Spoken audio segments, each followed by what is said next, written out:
والصلاة والسلام على رسول الكريم. قال رسول الله صلى الله عليه وسلم: لا يقبل الله صلاة أحدكم من أحدث حتى يتوضأ. رواه البخاری فی کتاب الوضو. اس حدیث پاک میں اللہ کے نبی صلی اللہ علیہ وسلم نے اس شخص کے بارے میں ذکر کیا جو بے وضو نماز پڑھی، یعنی اس آدمی کی نماز قبول نہیں ہوتی ہے جو محدث ہو، جو بے وضو ہو، حتیٰ یتوضا، یہاں تک کہ وہ وضو کر لے. اسی لیے جو ہے حدیث میں اللہ کے نبی صلی اللہ علیہ وسلم نے وضو کو نماز کی کنجی قرار دیا. جیسے ایک چابی ہے اور کہیں تالا لگا ہوا ہے، اب اس کو کھولیں گے تو اس میں چابی لگانا پڑے گا. اسی طریقے سے نماز جو ہے، نماز کو کھولنے کے لیے کیا ضرورت ہے؟ وضو کی. تو اللہ کے نبی صلی اللہ علیہ وسلم نے وضو کو نماز کی کنجی قرار دیا. مفتاح الصلاۃ الطہور، نماز کی کنجی وضو ہے. تو پتہ یہ چلا کہ نماز ہوتی ہی نہیں ہے اگر وضو کے اندر کچھ خامی رہ جائے یا وضو اگر نہیں ہوا ہے. تو وضو کیا ہے؟ نماز کے لیے ضروری. تو انشاءاللہ سارے جو ہے احکامات، وضو کے کیا احکام اور مسائل ہیں، وضو کیسے کیا جاتا ہے، اور نماز کے کیا احکام اور مسائل ہیں، نماز کیسے پڑھنی چاہیے، وہ ساری چیزیں انشاءاللہ ذکر کریں گے. تو ابھی سب سے پہلی چیز یہ جاننا ہے کہ وضو کیا ہے. تو وضو جو ہے نماز کے لیے کنجی کی حیثیت رکھتی ہے. اگر وضو نہیں ہوا ہے آپ کا تو نماز نہیں ہوگی. نماز چاہے آپ کتنوں بھی اچھا پڑھ لیجیے، پوری جو ہے خوشی اور خضوع کے ساتھ نماز پڑھ لیں، لیکن وضو اگر صحیح نہیں ہوا ہے تو نماز بھی کیا ہوگی؟ بیکار ہوگی. اس لیے وضو کا بھی صحیح ہونا پہلے کیا ہے؟ ضروری ہے. تو جتنا صحیح وضو اتنا ہی صحیح جو ہے آپ کی نماز بھی ہوگی. تو وضو بہت ضروری چیز ہے اور بہت اہم چیز ہے.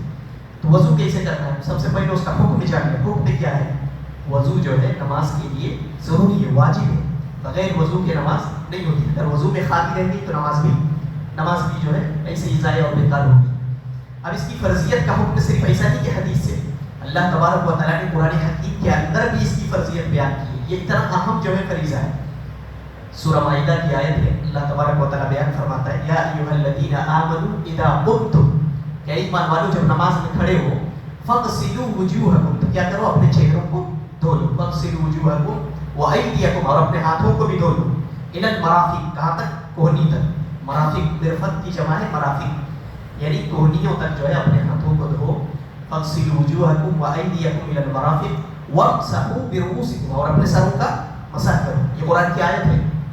وارجلکم، اور اپنے پاؤں کرو. الی الکعبین، کہاں تک؟ ٹخنے تک. یہ جو ہڈی ہے پاؤں کی ابری ہوئی، وہاں تک کیا ہے؟ دھونا. کتنی چیزیں بیان ہوئی؟ چہرہ دھونا، دونوں ہاتھ کا دھونا، سر کا مسح کرنا، اور دونوں پاؤں دھونا. 4 چیزیں ہیں. یہ جو 4 چیزیں ہیں اس کو وضو کے ارکان کہا جاتا ہے. یعنی ان میں سے اگر کوئی چیز چھوٹ جائے تو وضو کیا ہو جائے گی؟ باطل ہو جائے گی. لہذا وضو ہوتا ہی نہیں. یہ 4 چیزیں دھونا ضروری ہے، اور باقی جو ہے وہ سنت ہے یا تو مستحب ہے. لہذا اس طریقے سے جو ہے وہ چیزیں. تو 4 چیزیں کیا ہے؟ وضو کے اندر بنیادی حیثیت رکھتی ہے، یعنی کہ رکن نہیں ہے. تو چہرہ دھونا، دونوں ہاتھ دھونا، سر کا مسح کرنا، اور دونوں پاؤں دھونا، یہ بنیادی حیثیت ہے. اور یہی 4 چیزیں اللہ رب العالمین نے قرآن حکیم کے اندر بیان کیا. تو اب وضو کا حکم جو ہے قرآن سے یہ پتہ چلا کہ فرض ہے، واجب ہے، بغیر وضو کے نماز نہیں ہوتی. اب دوسری چیز یہ کہ وضو کے صحیح ہونے کے لیے کیا کیا شرطیں، کون کون ایسی چیزیں ہیں جو ہمیں کرنا چاہیے یا وہ چیزیں جو ہے ہونی چاہیے. تو سب سے پہلی چیز کیا ہے؟ اسلام. لہٰذا آپ کہیں گے اسلام مسلمان ہی نماز پڑھتے ہیں، دوسرے تو نماز نہیں پڑھیں گے. واضح ہے کہ مسلمان ہی نماز پڑھتے ہیں. اسلام جو ہے وضو کے لیے شرط ہے. تو اگر کوئی غیر مسلم ابھی اسلام قبول نہیں کیا لیکن وہ نماز پڑھتا ہے، آ کر کے اسلام قبول نہیں کیا لیکن نماز پڑھ لیتا ہے، تو کیا اس کی نماز ہوگی؟ اس لیے جو ہے یہ شرط رکھی گئی. لہٰذا اسلام کا لانا ضروری ہے. اگر کوئی کافر، کوئی مشرک آ کر کے ایسے ہی نماز پڑھ لیتا ہے تو اس کی نماز قبول نہیں ہوگی، کیونکہ اسلام ہی اس نے قبول نہیں کیا. تو پہلی شرط کیا ہے؟ اسلام کا ہونا، اسلام کا مسلمان ہونا. دوسری شرط کیا ہے؟ عقل کا ہونا. اگر آدمی پاگل ہے تو اس پر تو ایسی ہی عبادت کا مکلف اس کو بنایا نہیں گیا. پاگل جو بھٹکتے رہتے ہیں ان پر آپ کو جان لینا چاہیے کہ شریعت کا جو پابندی ہے، جو اصول ہے، ان پر لازم نہیں ہوتا ہے. پاگلوں پر کیا ہے؟ معاف ہے. اور اللہ کے نبی صلی اللہ علیہ وسلم کی حدیث بھی ہے، 3 لوگ ایسے ہیں جن پر کوئی گناہ نہیں لکھا جاتا ہے۔ 3 لوگ کون ہیں؟ لہٰذا اللہ کے نبی صلی اللہ علیہ وسلم کی حدیث ہے رفع القلم عن ثلاثة، 3 ایسے لوگ ہیں جن پر قلم کو اٹھا لیا گیا ہے۔ قلم اٹھا لیا گیا کیا مطلب؟ فرشتے ان پر نہ تو گناہ لکھتے نہ ہی نیکیاں لکھی جاتی ہیں۔ 3 لوگ ہیں۔ تو اللہ کے نبی صلی اللہ علیہ وسلم نے سب سے پہلے فرمایا المجنون، پاگل۔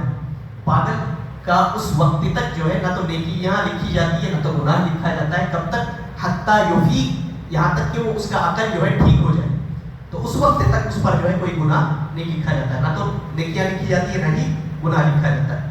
تو یہ بھی کیا ہے؟ دوسری شرط ہے۔ اچھا دوسرا شخص کون ہے؟ اللہ کے نبی صلی اللہ علیہ وسلم نے فرمایا ان النائم، کوئی سو رہا ہے، سو گیا ہے، نماز کا وقت تھا سو گیا، یا کسی اور عبادت کا وقت تھا لہٰذا سویا ہوا ہے، تو سوئے ہوئے کے اوپر بھی کیا ہے؟ شریعت کا جو پابندی ہے اس کے اوپر مکلف نہیں کیا جاتا ہے، اس کی پابندی اس کے اوپر ضروری ہے، لہٰذا غلطی سے وہ سو گیا ہے تو جب تک وہ سویا ہوا ہے اس پر قلم نہیں لکھا جاتا ہے، یعنی کہ اس پر جو ہے نہ تو گناہ لکھا جاتا ہے اور نہ ہی نیکیاں لکھی جاتی ہیں، یہاں تک کہ وہ حتیٰ یستیقظ، یہاں تک کہ وہ بیدار ہو جائے۔ اب بیدار ہو گیا تو وہ تمام چیزیں جو چھوٹ گئی ہیں اب اس پر کیا ہے؟ لازم ہے اور ضروری ہے، اس کو فوراً کرنا ہے۔ اگر نماز چھوٹ گئی ہے تو فوراً اسے نماز پڑھنا ہے، اگر کوئی اور چیز چھوٹ گیا تو فوراً اسے وہ کرنا ہے۔ تیسرا شخص کون ہے؟ علی الصبی، اللہ کے نبی صلی اللہ علیہ وسلم نے فرمایا بچہ، چھوٹا بچہ جو ہے ابھی نماز پڑھتا ہے نہیں پڑھتا ہے یہ الگ بات ہے کہ اللہ کے نبی صلی اللہ علیہ وسلم نے حکم دیا ہے چھوٹے بچوں کو نماز میں مسجد میں آنے کے لیے نماز پڑھنے کا حکم دینا چاہیے، لیکن جب تک وہ بالغ نہیں ہوتا اس وقت تک کیا ہے؟ نماز فرض نہیں ہے۔ تو چھوٹا بچہ حتیٰ یحتلم، اس پر بھی نہ تو گناہ لکھا جاتا ہے نہ نیکیاں لکھی جاتی ہے، کب تک؟ جب تک کہ وہ بالغ نہ ہو جائے۔ تو یہ 3 لوگ کون ہیں؟ لہٰذا ان پر نہ تو گناہ لکھا جاتا ہے اور نہ ہی نیکیاں لکھی جاتی ہے، اسی لیے اللہ کے نبی صلی اللہ علیہ وسلم نے فرمایا 3 لوگ ایسے ہیں جن پر قلم اٹھا لیا گیا ہے۔ تو دوسری شرط کیا ہے؟ عقل کا ہونا بھی کیا ہے؟ ضروری ہے، لہٰذا پاگل پر جو ہے وضو فرض نہیں ہے۔ تو دوسری شرط ہے عقل کا ہونا۔ تیسری شرط کیا ہے؟ نیت۔ اگر کوئی ایسے ہی گیا تھا ہاتھ پاؤں دھویا اور وضو بنا لیا، پورا جو ہے وضو ہی کی طرح سب مساج کیا، کان کا بھی مساج کیا اور چہرہ دھویا، ہاتھ دھویا، سب کچھ دھویا، لیکن اس کی نیت نہیں تھی وضو کرنا، تو وہ وضو ہوگا نہیں ہوگا، کیونکہ اس نے نیت نہیں کی ہے۔ تو نیت کیا ہے؟ ضروری ہے۔ اللہ کے نبی صلی اللہ علیہ وسلم کی حدیث ہے الاعمال انما الاعمال بالنیات، اعمال کا دار و مدار کس پر ہے؟ نیتوں پر ہے۔ تو بنا نیت کے اگر آپ نے وضو بھی بنا لیا تو وہ وضو معتبر نہیں ہوگا، لہٰذا نیت کا ہونا کیا ہے؟ ضروری ہے۔ تو یہ تیسری شرط ہے۔ چوتھی شرط کیا ہے؟ پانی کا پاک ہونا۔ ناپاک پانی سے جا کر کے وضو بنائیں گے تو وضو نہیں ہوگی، اس لیے پانی بھی کیا ہے؟ پاک ہونا شرط ہے۔ اچھا اس کے تعلق سے تھوڑی تفصیل ہے انشاءاللہ کتاب الطہارہ میں جو ہے طہارت کے بیان میں اس کو بیان کریں گے کہ پانی کون سا پاک ہے کون سا ناپاک ہے، اگر گندگی گر جائے تو اس پانی کا حکم کیا ہے، یہ ساری تفصیلی بحث ہے، انشاءاللہ اس پہ بھی جو ہے گفتگو کریں گے۔ تو پانی کا پاک ہونا کیا ہے؟ ضروری ہے، پاک پانی سے وضو کرنا چوتھی شرط۔ پانچویں شرط کیا ہے؟ اگر جسم کے اندر جو اعضائے وضو ہے، چہرہ ہے، ہاتھ ہے، پاؤں ہے، اس کے اندر اگر کوئی ایسی چیز لگی ہوئی ہے جو پانی کو پہنچنے سے روک رہا ہے تو اس کو ہٹانا ضروری ہے۔